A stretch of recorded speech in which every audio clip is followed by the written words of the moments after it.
Hey guys, Frenzy the Killbot here, and we are just about ready to start on Halo 3.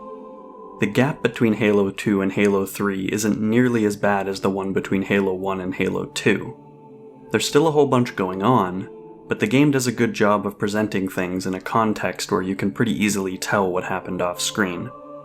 But since I like the idea of these interstitial videos, I might as well fill you in on what actually happened before we start the next game. We'll start with the Master Chief, John 117. At the end of Halo 2, we saw him stowing away on board the Prophet of Truth's ship, the Forerunner Dreadnought, as it jumped into slipspace, and then a little while later, arriving at Earth in that same ship. The one thing that you need to know before we get too far into this is that slipspace travel is not instantaneous.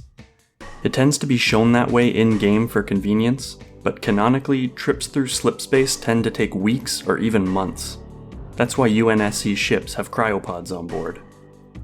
The time difference between when the Dreadnought left Delta Halo and arrived back at Earth is actually 2 weeks, although most of that wasn't travel time. This part of the story is covered in the graphic novel Halo Uprising. After about a week in slipspace, the Forerunner ship arrived in our solar system, but didn't head straight for Earth. Truth had them stop out near Jupiter as a staging area, while its brute-led loyalist forces continued the attack on Earth.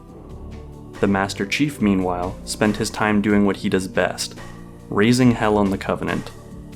Making guerrilla attacks where possible, and going on full rampages when not, he caused a whole lot of trouble and kept the Covenant busy. His ultimate goal was actually to track down and assassinate Truth before he reached Earth. The Master Chief got very close to succeeding, even getting a few shots in at the Prophet. But unfortunately, Truth got away, and the Chief had to contend with the entirety of his personal guard instead.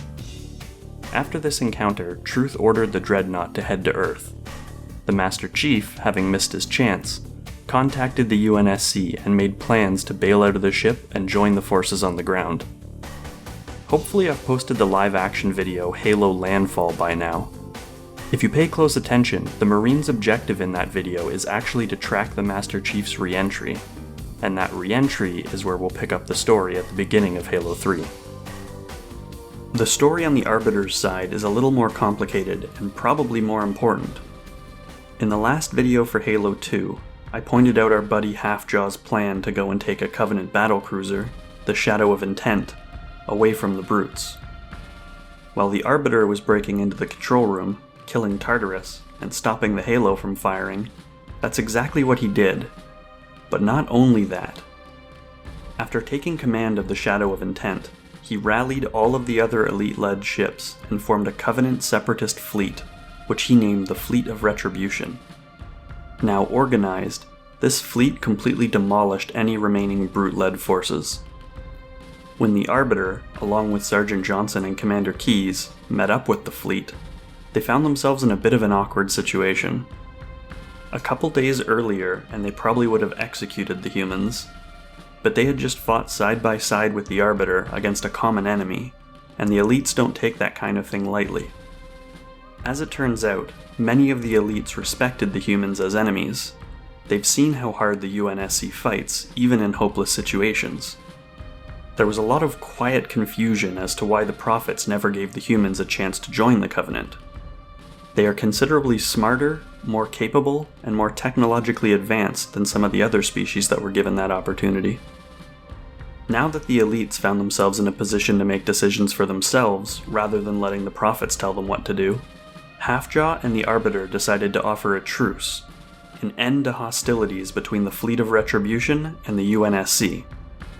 As a show of good faith, the Arbiter was given a ship so that he could return Keyes and Johnson back to Earth, and act as a representative of the fleet to negotiate this truce with UNSC command. The rest of the Fleet of Retribution, along with 343 Guilty Spark, remained at Delta Halo to work on containing the Flood. It's worth noting that true to his role, the Arbiter's task might very well be a suicide mission. The Office of Naval Intelligence, ONI, knows who the Arbiter is. Their dossier on him claims that in his previous life as the commander of the Fleet of Particular Justice, he is ultimately responsible for over 1 billion human deaths.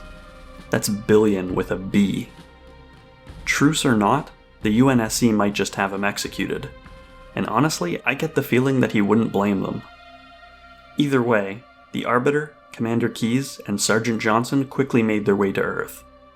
Thanks to the Master Chief's distractions on board the Forerunner Dreadnought, they end up arriving several days before he does. We have one last storyline to go over, and it's the one we have the least information for: Cortana. She was left behind, on board High Charity with the Gravemind. Since the Arbiter, Keyes, and Johnson stopped the Halo from firing, she didn't need to blow up in Amber Clad. She still could, to destroy the city and the Gravemind, but that wasn't the mission, and, she doesn't want to die if she doesn't have to. In Cortana's last scene, we see her starting a conversation with the Gravemind. But the thing is, it's not really a conversation, it's a siege. Cortana is stuck in High Charity's network. She has nowhere else to go. The Gravemind has clearly corrupted all the physical infrastructure of High Charity, but we also know that in some way, he can access and control electronic systems. Presumably there's only so much Cortana can do to fight back. When we see her agreeing to talk to the Gravemind, that's her attempt to be more interesting alive rather than dead. Beyond that though, we really don't know what's been happening with her. But I'm sure we won't be the only ones worrying about Cortana's fate. Well, if you made it all the way through, thanks for watching, and you can consider yourself more prepared than most people going into Halo 3. I hope you enjoy the conclusion to the original Halo trilogy. Let's finish this fight.